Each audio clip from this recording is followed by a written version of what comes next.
Hausawa suka ce abinci wani gubar wani. Ta tabbata yau a Kano an mayar da Sunusi Lamido na biyu, inda a yau aka yi zaman majalisa a jihar Kano din, inda aka tsige wato sarakuna 5 da aka nada a lokacin mulkin Ganduje.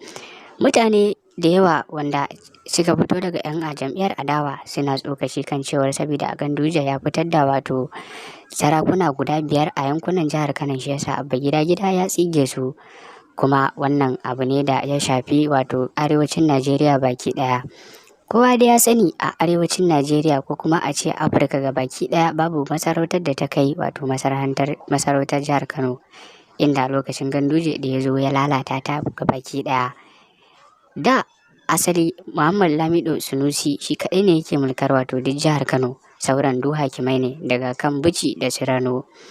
A yau da aka yi zaman majalisar kuma gwamna Abba Gida Gida ya ramtaba hannu kan cewar an kori wa'annan sauran sarakuna guda 4 da kuke ganin su har na jihar Kano din, an dawo da wato Muhammad Sunusi Lamido na biyu, inda jama'a suka yi ta murna da bankwana cewar wa'ancan sarakunan za su tafi, dama ba su zo musu da alkhairi ba. A wannan maganar da aka yi ta yau har Sunusi Lamido Sunusi ya fito ya yi magana cewar ya kamata a rage wa mutane wato kuɗin da suke biya na haraji a jihar Kano din, domin rage musu raɗaɗin talaucin da ake fama da shi a ƙasar ta Najeriya. Abba Gida Gida kuwa yana nan yana samun wato janjina ta ban girma da san barka kan wannan tsige wato masarautun da ya yi na jihar Kano guda 5, inda ya dawo da martaba jihar Kano kamar yadda take a da. Kuma kowa ya yaba da wato ƙoƙarin da Abba Gida Gida ya yi game da wannan harkar. A lokacin bifo wato su Ganduje su sauka daga kan karagar mulki, Ganduje ya fito ya yi magana lokacin kamfen ɗinsa, ya ce an ga wanda ya isa ya sauke wannan masarautun da ya kafa a lokacin mulkinsa. Sai dai kuma ba a yi wata ba, gashi tun kan a yi nisa har an samu wato babban gwamna jajirtacce wato Abba Gida Gida ya sauke wannan masarautar da ya kafa. Kuma kamar yadda kuka sani dai, idan wannan ne farkon ziyartar ku wannan jiha ta mai albarka, kar ku manta kuma na subscribe sannan ku danna alamar ƙararrawar sanarwa domin sanar da ku sababbin bidiyon mu da zarar mun ɗora.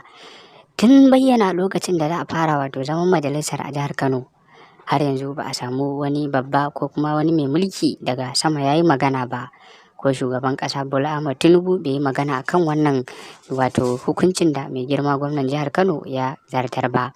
Kuma mutane wato daga jam'iyyar adawa na APC suna magana cewar ai Kwankwasa ne yake kisa duk wani abubuwan da wato shugaba gwamnan jihar Kano Abba Gida Gida yake yi, sabida suna ga shi ne kamar yake juya wato mulkin jihar Kano.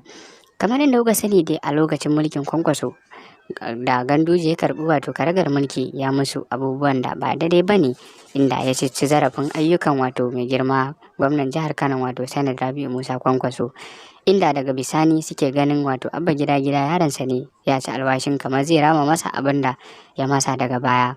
Kuma Abba Gida Gidan dai yana bin wato mai gidan nashi sau da kafa.